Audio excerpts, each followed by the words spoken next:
अद्याप देखील 8 जणांचा शोध लागला नाही. कशा प्रकारे शोधकार्य सुरू आहे?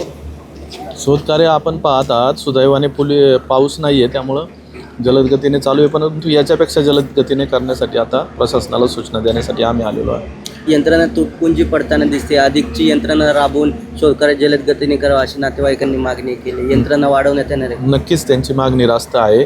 खूप जास्त काळ उलटून गेलेला आहे, परंतु आता इथून पुढे अजून जास्त जलद गतीने काम करून लवकरात लवकर त्या नागरिकांना बाहेर काढण्याचा प्रयत्न करू. जे कर्मचारी जखमी आहेत किंवा अजूनही काही नागरिक या ठिकाणी आले त्यांना प्रशासनाच्या वतीने काही मदत वगैरे देण्यात येणार आहे का? जखमी पेशंटला मी आत्ताच भेटून आलो आहे. सर्वच्या सर्व 6 पेशंटला भेटून आलो आहे. त्यांच्यावर योग्य रीतीने उपचार चालू आहेत. डॉक्टरांनाही सूचना केलेल्या आहेत आणि अँटनी ग्रुप ज्यांच्या संस्थेमध्ये ते काम करत होते त्यांनाही सूचना केल्यात की जखमी पेशंटकडे बिलकुल दुर्लक्ष होऊ नये, त्यांच्या आरोग्याची काळजी घेण्यात यावी. 3 दिवस होऊन गेले, अजूनही कोणाला या घटनेबाबत दोषी ठरवण्यात आला नाही. मानवनिर्मित हा डोंगर होता, नैसर्गिक आपत्ती म्हणून सांगितलं. जो कोणी ठेकेदार असेल किंवा कॉन्ट्रॅक्टर होता असेल त्याच्यावरती चौकशी होणार का? त्याच्यावरती कारवाई वगैरे काय होणार का? सर्वप्रथम आपण लोकांना सुखरूप बाहेर काढण्याचा प्रयत्न करू.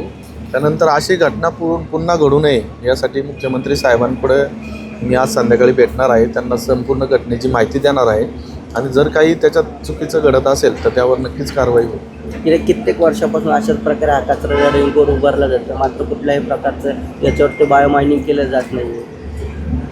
टेंडरसुद्धा काढले जातं नाही. आता कचऱ्याचा प्रश्न तर आपल्या अख्ख्या शहराचा कचरा जर आपण विचारात घेतला तर तो खूप मोठ्या प्रमाणावर आहे. अजून एक WTV प्रकल्प करण्याची गरज आहे. ते लवकरच अजून एक नवीन प्रकल्प तयार होईल. त्याची टेंडर प्रक्रिया लवकरच सुरू होईल, जेणेकरून सगळ्या शहरातील कचऱ्याची विल्हेवाट आपल्याला लवकरात लवकर लावता येईल. 2 वर्ष ती इमारत बांधण्यात आली होती. मोठ्या प्रमाणात कचऱ्याचे डोंगर तरीसुद्धा कुठल्याही प्रकारची संरक्षण भिंतसुद्धा या इमारतीच्या बाजूला नव्हती. जो कोणी या इमारतीचा कॉन्ट्रॅक्टर असेल त्याला काय त्याच्यावरती काय गुन्हा वगैरे दाखवलं नाही का? कारवाई वगैरे आपण सर्वप्रथम नागरिकांना इथून बाहेर काढू, त्यानंतर याबाबत आपण सकारात्मक पाऊल उचलू.